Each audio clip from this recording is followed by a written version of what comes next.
ये देखो Cody Rhodes के बारे में तो आपको पता ही है ना, कितने बड़े दानी आदमी है। अपनी बहुत सारी वीडियो में मैंने आपको बताया कि वो कभी टेबल ही बांट के आ जाते हैं, कभी कोई चेयर का टुकड़ा देते हैं, कभी कुछ कर देते हैं। अब उन्होंने अपनी लिस्ट में नई चीज शामिल कर ली है, जहां पे आज वो रॉ में आए थे ना, और जो उन्होंने जूते पहने थे वही वाले जूते वो अपने उठा के जो क्राउड में है उसको फेंक देते हैं। और ये मंडे नाइट रॉ के ऑफ एयर जाने के बाद हुआ था। और कोडी रोड्स के बारे में पता नहीं, मैंने पहले इतना नहीं सुना था, लेकिन अब जिसके बारे में, या तो मैं कभी उस तरफ देखा ही नहीं, मैंने सुना ही, लेकिन हर कोई बंदा कोडी रोड्स के बारे में इतनी स्वीट बातें बोल रहा है ना, कि जैसे दुनिया का सबसे अच्छा इंसान कोडी रोड्स ही है। अब मैं ये तो नहीं मान सकता कि सिर्फ उनको दिखाने के लिए हो रहा है, उनके कैरेक्टर की वजह से हो रहा है। सच में बंदे में बात तो है, और बात है तो फिर जिनमें बात है उसी की बात होती है। कुछ भी बोल दिया बोलने के लिए। Okay, hello chatters, my name is Rohit and you are watching wrestle chatter.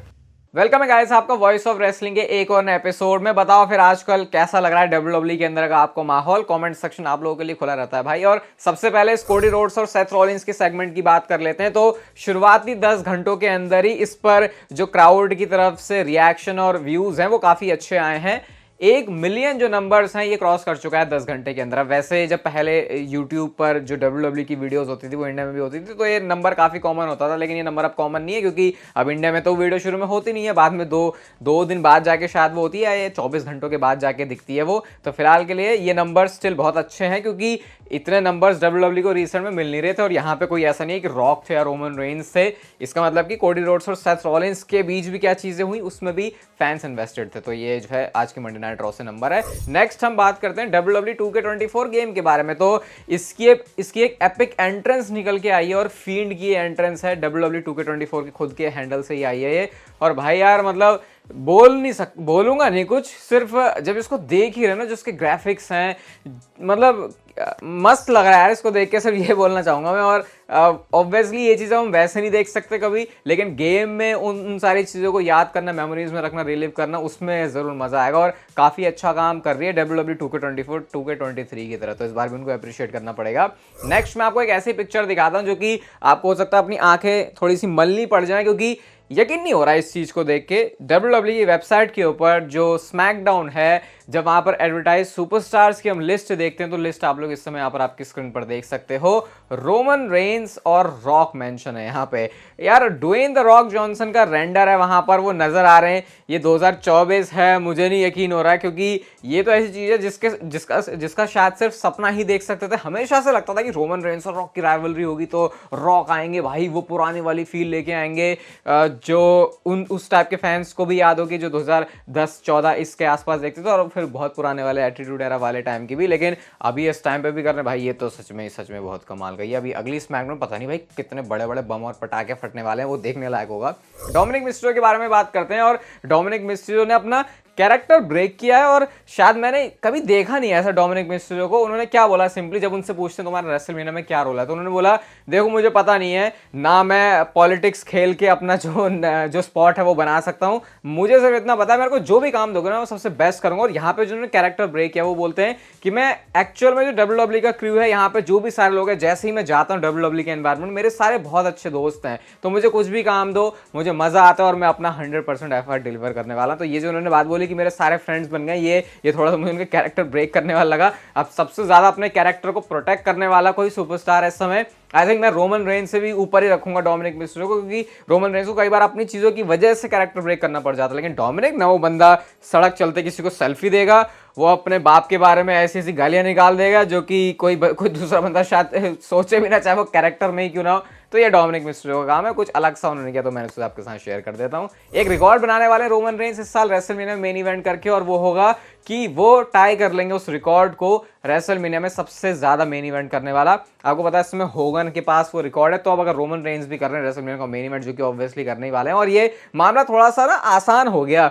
अब इसको कह सकते हैं कि अब लगता नहीं है कि भाई ये बंदा मेन इवेंट कर रहा है, क्योंकि अब दो मेन इवेंट हो गए, but at the same time वो अच्छा भी है ना, क्योंकि एक बंदे को तो मिल गया अपना मौका, लेकिन दूसरा बंदा भी तो है कोई ना कोई, मतलब 4 बंदों के पास मौका, अगर मल्टी पर्सन मैच हो तो फिर ज्यादा लोगों के पास मौका होता है। ये तो रोमन रेंस का अच्छा रिकॉर्ड है, लेकिन रोमन रेंस के चेले सोलो सिकोवा की अगर बात करें तो उनका जॉन सीना को हराने के बाद एट क्राउन जूल एक स्ट्रीक बन गई है, एक लूजिंग स्ट्रीक बन गई है। और ये ग्राफिक के सहारे से आप लोग देख सकते हो 23 मैचेस हमारे जो सोलो सिकोवा हैं वो हार चुके हैं। और ये WWE के टेलीवाइज्ड मैचेस की बात हो रही है, साथ में WWE के हाउस शोज के मैचेस की बात हो रही है। मोस्टली यहाँ पर जो मैचेस हैं वो हाउस शोज वाले ही हैं। अब कह सकते हैं कि हाउस शोज में तो भाई जो बंदा हील होता है वो लगातार हारता रहता है, लेकिन फिर भी ये मतलब अगर हम इसको कंसिडर करें कि WWE सोलो सिकोवा को देख रही है कुछ बड़ा बनाने के लिए, तो अभी तो ये अटपटा सा लग रहा है। बट मैं इन नंबर्स के ऊपर सही बताऊं तो ज्यादा नहीं जाना चाहूंगा, क्योंकि मुझे पता है जैसी रेसलमेनिया पास आएगी तो सोलो सिकोवा का एक बहुत बहुत बहुत बहुत बड़ा रोल होने वाला है। और याद रखना कि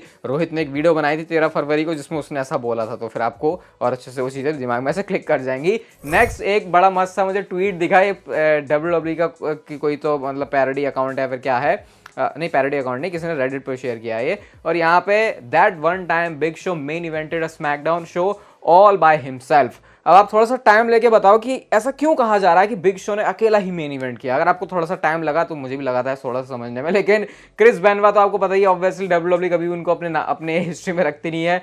जॉन सीना को आप देख नहीं सकते, you can not see him. और तीसरा नाम ब्रॉक लेसनर, जिसको लेके आप फिर से जोक बनने शुरू हो गए हैं कि भाई इसको भी WWE जो है अपने हिस्ट्री से इरेज कर रही है। जिसने अंडरटेकर की स्ट्रीक तोड़ी थी वो बंदा रोमन रेंस है, ब्रॉक लेसनर नहीं है। तो मजाक में भाई ब्रॉक लेसनर के फैंस के साथ जरूर मजाक हो रहा है। तो ये ऐसी ट्रोल वे में फोटो थी, आप बताना क्या कहोगे आप इसके बारे में।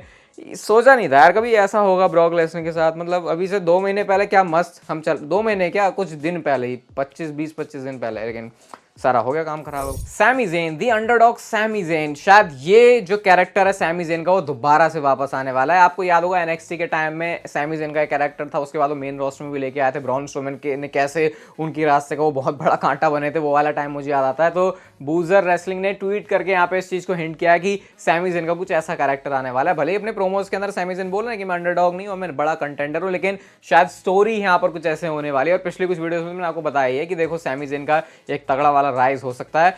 तो देखते हैं वो चीज WWE किस तरीके से हमको दिखाती है। बट इतना है कि फैंस सैमी ज़ेन में इन्वेस्टेड हैं, तो जो भी करेंगे फैंस उसमें डेफिनेटली अपना जो इंटरेस्ट है वो तो दिखाने वाले हैं। एक ट्वीट मैं आपको दिखाऊंगा जो देख के आपका दिल टूट जाएगा बहुत ज्यादा। ब्रॉन्सन रीड जो कि ऑस्ट्रेलिया से बिलोंग करते हैं, एलिमिनेशन चेंबर ऑस्ट्रेलिया में, और आज उनके पास मौका था अगर वो बॉबी लैशली को हराए थे तो एलिमिनेशन चेंबर के मैच में पार्टिसिपेट करते, वो नहीं कर पाया। तो यहाँ पे उन्होंने लिखा कि पूरी अपनी लाइफ में ड्रीम करता रहा कि जब WWE प्रीमियम लाइव इवेंट मेरे घर में होगा, मेरी कंट्री में होगा, मैं फेल हो चुका हूं। और मैं मतलब वो एक तरीके से बोल रहे हैं कि उन्होंने लेट डाउन किया है अपने लोगों को, खुद को और अपनी फैमिली को, और यहाँ पे वो सॉरी भी बोलते हैं। सही में बहुत बुरा सा लगा है ट्वीट देख के, क्योंकि वो मौका था ब्रॉन्सन रीड के पास, अगर वो एलिमिनेशन चेंबर का एक क्वालिफाइंग मैच जीत जाते तो मतलब एक बड़ी बात होती है भाई। पता नहीं मुझे ऐसा क्यों लग रहा है कि शायद अभी ट्रिपल एच बहुत नरम दिल के हैं तो वो ब्रॉन्सन रीड को कोई ना कोई जगह दे देंगे। यार देखा जाए ना तो ट्रिपल एच के लिए बहुत मुश्किल होता होगा, क्योंकि आप हमेशा हर किसी बंदे को खुश नहीं कर सकते, तो कोई खुश होगा तो कोई दुखी जरूर होगा। तो ये अजीब सी सिचुएशन में डेफिनेटली फंस जाते होंगे ट्रिपल एच। बाकी देखते हैं ब्रॉन्सन रीड का क्या होता है चेंबर में। होपफुली कुछ अच्छा हो उनके साथ, क्योंकि अपने घर में मैच है तो भाई जरा कंपीट कर लेंगे तो मजा आ जाएगा फैंस को वहां के, उनको देखने में उनको खुद भी काफी अच्छा लगेगा, मोटिवेट हो जाएंगे आगे के लिए। अभी आपको पता है नेक्स्ट वीक के लिए WWE ने गुंथर और जे उसो के बीच में इंटरकॉन्टिनेंटल चैंपियनशिप के लिए मैच किया है। बट हमको तो ये लग रहा था भाई कि ये जे उसो और जिमी उसो की स्टोरी शुरू होने वाली है रेसलमेनिया के लिए, तो पॉसिबली यहाँ पे शायद यही होने वाला है। मतलब नेक्स्ट रॉ में मैच है, ये WWE ना एक स्टेज सेट कर रही है जे उसो और जिमी उसो की फ्यूड के लिए। वो होता नहीं है कि सबसे बड़ी स्टेज पे जाके धमाका करेंगे तो वो धमाका और ज्यादा बड़ा लगेगा। तो शायद ये जो राइवलरी चल रही है इस समय जे उसो और गुंथर की, ये ट्रांजिशन मारने के लिए है जे उसो और जिमी उसो की तरफ। अब इंटरकॉन्टिनेंटल चैंपियनशिप के लिए मैच है, जे उसो कोई लल्लू पल्लू की तरह तो हारेंगे नहीं, और गुंथर के पास इंटरकॉन्टिनेंटल चैंपियनशिप है इतने जमानों से, तो भाई फिर उनका हारने का भी सिस्टम थोड़ा सा मुश्किल लग रहा है। तो शायद यहाँ से WWE जे उसो और जिमी उसो शुरू कर सकती है, क्योंकि अब रेसलमेनिया पास आ रही है, अब और लेट नहीं कर सकते। तो शायद ये आपके लिए एक पॉसिबली स्पॉइलर है। बाकी देखते हैं इस इंटरकॉन्टिनेंटल चैंपियनशिप के मैच में क्या होता है। आज की next and final story the rock and Roman Reigns और रेसलमेनिया के बारे में है। तो एक इंपॉर्टेंट चीज जो हम देख रहे हैं इस समय, रॉक के कैरेक्टर में चेंज, जो वो अपना हील वाला पर्सोना लेके आए और ऑल आउट जा रहे हैं इस समय रॉक। तो रेसल वोट्स एक ट्वीट करता है इसके बारे में, जहां पे वो बताते हैं कि रॉक अपना जो हील कैरेक्टर है उसको दिखाएगा, जो पास्ट में उसका हॉलीवुड रॉक वाला पर्सोना था वहां से भी काफी सिमिलैरिटीज हमको दिखने वाली हैं। और यहां पर उन्होंने ये बताया कि I am told to anticipate the release of rock branded Cody cry babies merchandise, the story is just beginning. तो यानी कि कोडी क्राई बेबीज की मर्चेंडाइज आने वाली है जो कि रॉक के नाम पर होगी, तो ये इसकी भी सेल में बहुत हाई एक्सपेक्ट कर रहा हूँ। स्टोरी अभी शुरू हो रही है, तो आई थिंक यहाँ पे एक चीज हमको क्लियर नजर आ रही है कि रॉक का रेसलमेनिया में क्या मैच है। क्लियर है, WWE और रॉक ने डिसाइड किया है कि रॉक रेसलमेनिया में compete करेंगे। तो यहाँ पे अब सिंपल पता चल रहा है आज के मंडे नाइट रॉ के प्रोमो के बाद भी ऑब्वियसली वो बात बहुत स्पष्ट तौर पे दिखाई देती है कि टैग टीम मैच में रोमन रेंस और रॉक एक साथ होंगे और कोडी रोड्स और सेथ रॉलिंस होंगे। जैसे सेथ रॉलिंस ने कहा कि मैं तेरा साथ दूंगा, तो वहां पे हम जा रहे हैं एंड शायद नाइट 1 का जो मैच है वो टैग टीम मैच होगा। भाई रॉक कंपीट करेंगे रेसलमेनिया में, इससे बड़ी बात और कुछ बता नहीं सकते कि ये रेसलमेनिया कितनी ज्यादा और बड़ी है। ये वीडियो गाइस अगर आपको अच्छी लगी तो like share subscribe notification bell को ऑन कर दो और तब तक आप जिंदगी के मजे लो, वरना जिंदगी आपसे मुझे ले लेगी।